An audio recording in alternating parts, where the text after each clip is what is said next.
Franck Alizio, est-ce que c'est pas une façon de provoquer également? Parce que c'est vrai qu'il est en train de dire aux manifestants, en gros, manifestez, de toute façon, on s'en fiche. C'est pas vous qui allez nous faire changer d'avis parce que vous n'avez pas le pouvoir et vous n'avez pas la légitimité pour nous faire changer d'avis. Une fois de plus, on se retrouve face à du mépris.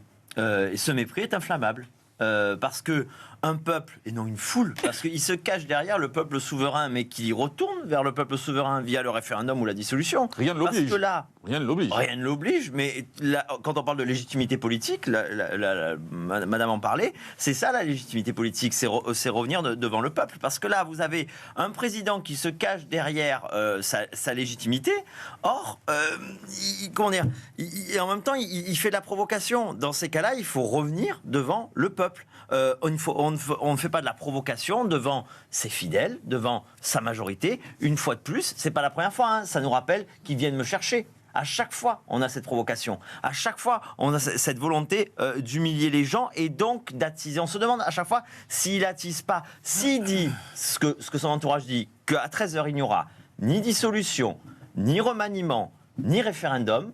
Mais ça me rappelle l'anecdote du 14 juillet 1789, lorsqu'au soir, Louis XVI a écrit sur son cahier rien. Bon, lui, il n'avait pas encore l'info sur la Bastille, et lui avait une différence avec Macron, c'est qu'il aimait son peuple. Voilà. Mais on a l'impression que rien n'a changé. Et que Louis XVI, rien n'a changé. N'a jamais été élu. Rien n'a changé de ce qui s'est passé. Il était monarque de droit divin. À l'Assemblée, comparaison n'est pas raison. À l'Assemblée, on a été bâillonné parce que cette procédure d'aller via le projet de loi de financement de la sécurité sociale pour faire passer cette réforme, elle méritait un projet de loi en entier qu'on aurait pu voter. Il est passé par une procédure qui a réduit, qui nous a bâillonnés. Maintenant, il ne veut pas rendre la parole via le référendum. C'était un sujet de société, il aurait pu être tranché par référendum. Il aurait la solution de la dissolution. Il fait semblant que rien ne s'est passé. Jérôme Dubus. Eh bien, quelque chose s'est passé. Il faut écoutez, Non, mais les macronistes, à travers Jérôme Dubus, nous expliquent, grosso modo, on est minoritaire. Alors certes, il y a eu un président qui a été élu, mais on est minoritaire à l'Assemblée. Le président est minoritaire à l'Assemblée. Il y a 70% des Français contre nous.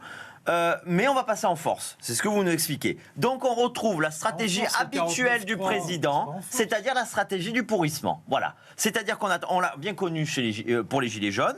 D'abord, il se dit, après les Gilets jaunes, il y aura les Black Blocs, il y aura l'extrême gauche. Tout ça va pourrir la situation, tout ça va foutre le bordel. Et après, je viendrai comme le moi ou le chaos. Et ça ne marche plus. Et peut-être on peut faire un pari peut-être aussi sur une grande conférence sociale qui sera annoncée. Parce on a déjà eu. Non, mais ça c'est aussi les méthodes Macron. Mais sauf que plus personne n'est dupe. J'ai encore plus simple. On fait un référendum. Les Français enterrent cette réforme et on passe à autre chose. Mais il veut pas. Il veut la garder cette réforme. Mais les Français il dit qu'elle est votée. C'est la position du gouvernement. Le peuple souverain, c'est les Français qui rendent la parole. Vous avez vu cette image hier d'Elisabeth Borne qui est arrivée, tout le monde l'applaudit, bravo, elle a fait voter la réforme. Mais à ce moment-là, il faut ramener le mandat présidentiel à 1 an. On revote tous les ans. Il n'a pas eu de majorité aux élections législatives. Sérieux. Il y a des institutions, il faut qu'elles soient respectées. Il y a un président qui est tactique. C'est lui qui les abîme, les institutions. C'est lui toutes qui les les situations que vous abîme. décrivez, le président avait avec lui soit le peuple, soit l'Assemblée nationale. Il n'a ni le peuple, ni le Parlement. Ça pose un véritable problème. Je veux dire, il a bloqué le pays. À partir du moment où il n'a pas de majorité aux élections législatives, ça fait un président sans majorité, ni dans le pays, ni au Parlement. Majorité parlementaire. Donc, on revient à la dissolution, au référendum. Il faut dissoudre. Jordan Bardella devient Premier ministre, par exemple, et là, on a une véritable cohabitation. Et là, on a une alternance. Et là, le président est mis à la retraite anticipée. Voilà. Stéphanie Vizou, les Bravem, il faut les dissoudre, puisque ça a été le premier élément dont on a parlé. C'est une vraie question, et là-dessus, il faut être clair. Donc, nous le sommes avec Marine Le Pen et au Rassemblement national. Le premier point, depuis le début de cette affaire des retraites, nous soutenons la mobilisation sociale, nous soutenons les manifestants. Depuis le début, ça fait maintenant des années, nous réclamons en parallèle la dissolution des Black Blocs, de tout ce qui est casseur, de tout ce qui est organisation d'extrême gauche, qui est là pour casser et qui est là justement pour aider le président de la République à pourrir la situation. Nous sommes pour leur dissolution, pas la dissolution des unités de police, évidemment. Troisièmement, nous soutenons la police qui, elle, doit subir la stratégie de pourrissement du président. Nous sommes aux côtés des policiers qui font ce qu'ils peuvent dans de telles circonstances. Le message est clair, c'est voilà, tournons la page et parlons d'autre chose. Oui, je dis à mon collègue député macroniste, le message circulier, il n'y a plus rien à voir, ça ne passera pas. Voilà.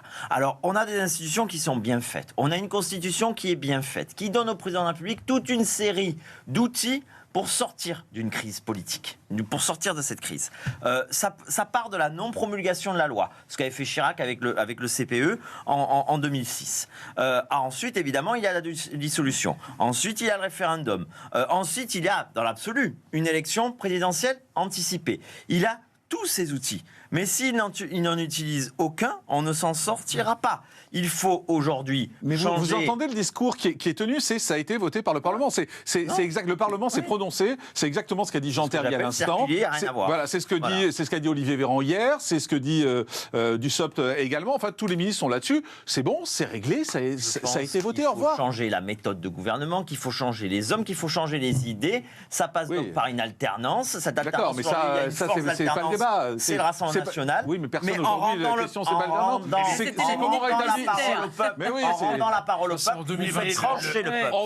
En rendant la parole au peuple, vous faites trancher le peuple. Un conflit entre le Parlement et le président de la République. On va vous facturer la page de pub sur CNews et vous allez voir, c'est assez cher parce qu'il y a beaucoup de monde qui nous regarde.